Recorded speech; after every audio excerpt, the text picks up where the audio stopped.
Good morning. On this To The Point, we'll introduce you to two more people who are running for governor in 2018. This week, Lieutenant Governor Brian Calley did what many people thought he would do, and some wondered if he would. He jumped into the race for governor. That makes about 24 people who are running as Republicans, Democrats, independents, or third-party candidates. You've already met a number of them right here on this show, and this morning, Lieutenant Governor Brian Calley. I don't want to make too much out of timing, but let's just get that out of the way. One of the questions that I've been asking, everybody else that covers politics has been asking, when are you going to decide? Why haven't you said anything? So without getting too far into the weeds on this thing, when was the final decision? Because many of us thought you were obviously pretty invested in this early on, but was there a moment recently when you finally said, okay, this is it for sure? Ultimately, the final decision came down to the family, and each of talking one-on-one with each of my family members about what this means and what it takes and how it would affect everybody. So ultimately, that was the final part of it. I've known for a long time that continuing this comeback and bringing Michigan to the next level, especially considering how far we've come from the lost decade, I've known for some time that it's something that I wanted to do, but it has to be right for the whole family because it impacts all of them. Ultimately, we have in front of us an opportunity to build on a strong foundation that has been laid. And for our kids, for your kids, for my kids, for our grandkids, we really owe it to them to keep this upward momentum going, this rise that Michigan has been on, but not to rest on the accomplishments of the past, but to look at this as a foundation that has been laid and taking everything to the next level. When you talk about the next level, what does that look like? Because if you look back over the past 7 years, there are some things that were done that seemed, at least from an observer's standpoint, somewhat unlikely. Right to work, for example, Sure. is not something that I thought was necessarily on the radar. Some of the changes in the tax structure, particularly the corporate tax structure that happened, were perhaps broader than I expected them to be, because very often in Lansing you deal in incrementalism because It's hard to get a big brush stroke. So what does that next level look like? Well, as Michigan was coming out of that lost decade, incremental change wasn't good enough. We really did have to reinvent the state. And with 500,000 new private sector jobs and 17-year low in unemployment and income rising at a top 10 level in the nation, we know that there has been fundamental changes and that the fundamentals under the state of Michigan and where we can go from here are so much better than before. So as we look to the future, I think we need to change our mindset from coming out of the lost decade, which is the pathway that we've been on, and this upward momentum, this upward trajectory, and shoot for number one. So we're already number one in some categories, like number one in the Midwest in job growth, number 6 nationally in overall job growth, and number 1 nationally in manufacturing job growth. I mean, there's a lot of stats that we're already getting close to the top. But if we want to take Michigan to the next level, talent is the new currency of economic development. And so we need to make sure that all of our people have what they need in order to be competitive, to go out there, compete, and win in a 21st century global economy. So I'd start with the education system. When you talk about that education system, there'll be some people that will say, particularly on the other side of the aisle, okay, we'll work with you on education.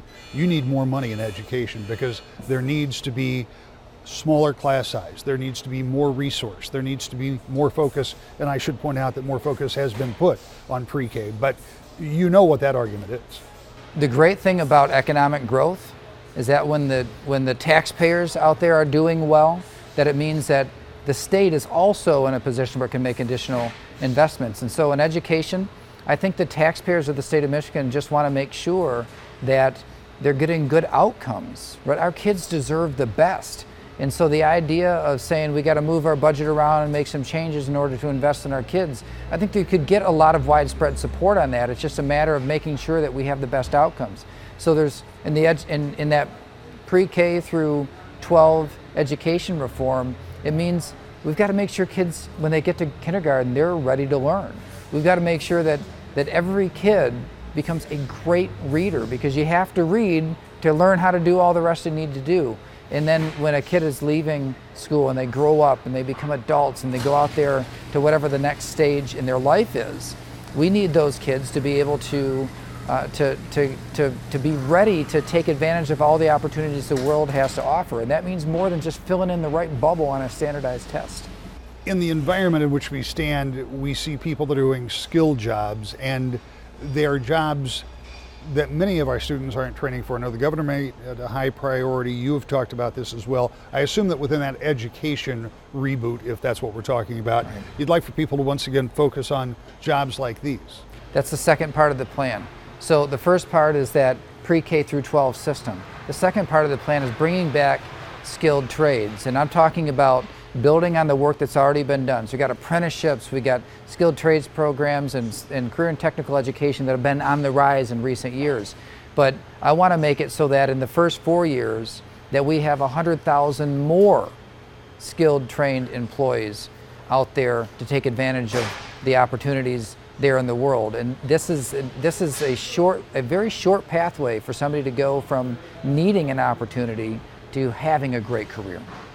Beyond education, how do you get up to that next level that you talk about? We have a need for a bigger workforce in Michigan. Before, the problem that we experienced in our state, when we first started, it was not enough jobs.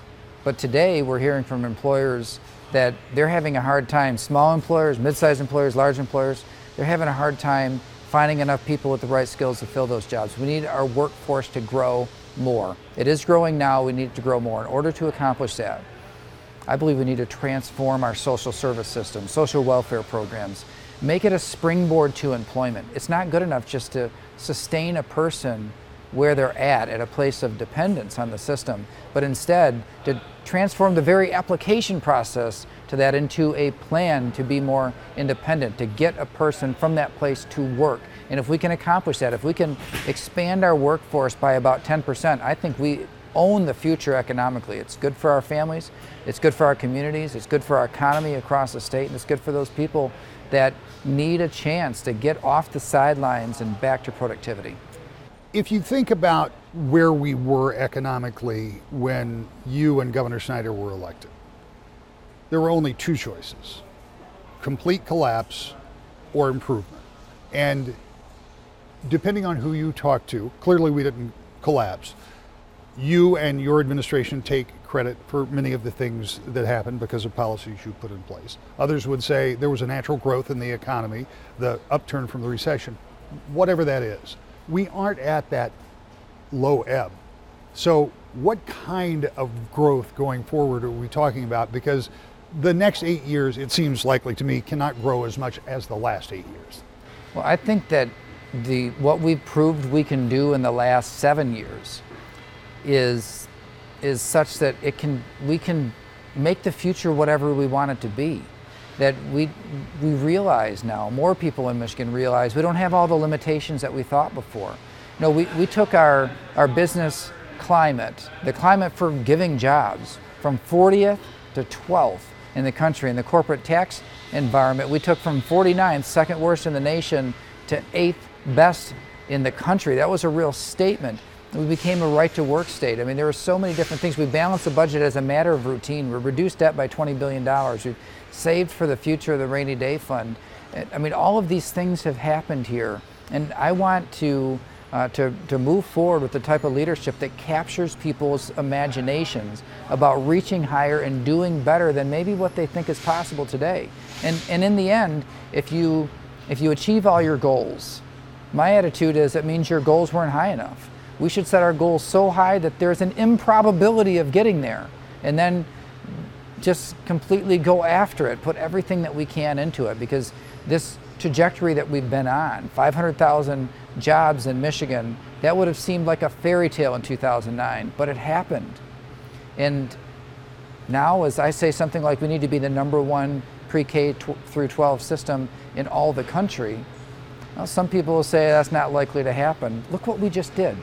We can do this. And finally, if you are successful in the primary, and you are successful because you point to successes of this administration and look forward, you also have to own the shortfalls of this administration, which will be highlighted in a general election should that come to pass. When that opponent would come to you and say, where were you when Flint happened, what would you say to him?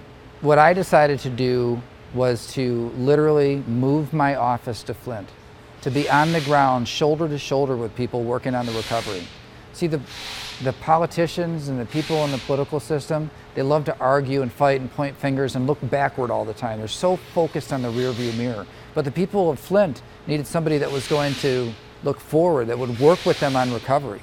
And so I moved my office there. I worked there so much that I filed a city income tax return for 2016 because that was my place of work.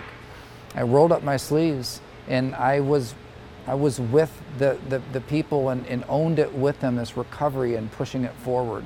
And so I look at it like that's a different type of leadership, right? All the political people said, distance yourself, don't do that, point the finger somewhere else, and all, you know. The people of that city had been through enough. What they need is somebody to be there and help them on the early childhood education and the nutrition and economic development and infrastructure work and health care. Those are the things that I worked on with Flint. And as we look at the city now and the type of recovery that is happening, I've fallen in love with Flint, with the people there in that city, the resiliency, and I look forward to continuing that partnership.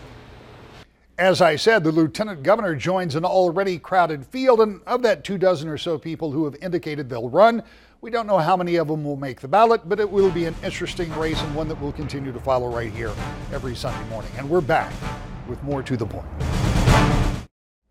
Welcome back to The Point. As I said at the top of the show, a number of people say they're going to run for governor. Some are out actively campaigning and getting signatures to get on the ballot already. One such candidate is Bill Gelineau. He is a Libertarian candidate, and for the first time, Libertarians will be on the primary ballot. During our conversation, he explains how that came to be and what it means for him and his party. Well, I don't need this because you and I have had this conversation before, but because I always like to make sure our viewers know who we're talking to. Tell me about yourself, your background, what's your professional background, and then we'll get to the politics. Well, thanks, Rick. Glad to be here today. I am a Grand Rapids area businessman, husband, father. I have 6 children. Was born here in Michigan and down in the Detroit area. Went to the University of Michigan and Wayne State, and eventually settled on a business career. I've done a lot of different things. I owned a restaurant on 28th Street at one time here in Grand Rapids. Subsequently, I went to work for a large national title insurance agent company, and then later started my own agency. And myself and my partners, we work out of Cascade. And I've had a long interest in politics, as you know. I'm a 2-time chairman of the Libertarian Party of Michigan, and consequently have yearned for the opportunity to build our party into something meaningful, and with our qualification as a major party as a result of Gary Johnson's showing in the 2016 presidential race, we have the opportunity to build on that. And so I made the difficult decision to step forward and seek the office of governor. So let's talk about a couple of things that you brought up. First, I want you, from your perspective, and I understand that it may be different for others, explain libertarian, and then we'll go to the next question, because that's also a procedural question. Sure, and I understand that, and there is an awful lot of misperception about what a lot of people see as libertarian. We start with freedom in all things, and in starting with small government is really important, and it's really a mantra of what I'm going to be working on. We believe that government that governs least governs best. One of our political parties talks a lot about that, and I would like to contrast myself with the positions that some of the people in that party would talk about. But we also believe in personal freedom and individual responsibility. And so the other party tends to be more associated with social tolerance. And I see myself very much in the mold of Gary Johnson, who was a 2-time very popular governor of New Mexico. The principles that he spoke about just attacking things with pragmatic and solution-oriented thinking to try to rid our government of things that really just shouldn't be involved in, either constitutionally or pragmatically. And then secondly, of course, is getting the state out of individual freedom affairs. And so sometimes Democrats like to characterize libertarians as sort of the radical Republicans. Of course, not a lot of Republicans that are for legalization of marijuana or a lot of the other social tolerance issues, such as marriage equality and other things. And likewise, Republicans often characterize us as radical Democrats because of those social views.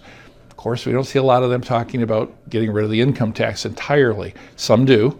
I have a specific proposal that I hope we can talk about having to do with constitutional limits and spending.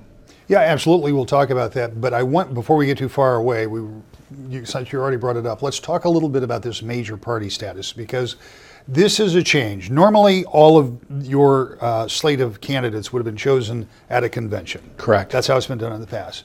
But that changes because, as you say, the qualification, Gary Johnson, the Libertarian candidate, got enough votes to qualify the party on the ballot, which means what for you? Well, for me individually and any other statewide race that is not chosen at the convention, it means getting out and getting 15,000 signatures. I'm pleased to announce that we're at about 19 right now. We plan to improve on that because, as you know, not all signatures end up being valid. We want to make sure everything's validated, and we have teams of people working on that right now. So we hope to file before the first of the year, which would put us ahead of most other candidates, and certainly an opportunity to highlight to the media that we're in this game to be serious. I hope to do way beyond the simple maintaining our status at 5%. And so what that means is there is the potential. I know other people have said they're going to run, but you'll be on the primary ballot, depending on how many other people do or don't get in. Correct. So that's going to be something new for people when they look at the ballot. It is, and unfortunately, I've not personally run in a statewide race. I've been involved in them, but because so many of the districts in Michigan are gerrymandered the way they are, in both directions, we end up in a situation where for most voters, the primary is the election. And so often, because our candidates were not brought to the ballot until the general election ballot, it's harder to get the media's attention because they look at certain districts and they say that, for example, in West Michigan, the Democrats may not have any much more chance than the Libertarians do. And so getting traction about the meaning of that discussion, I think, is more difficult.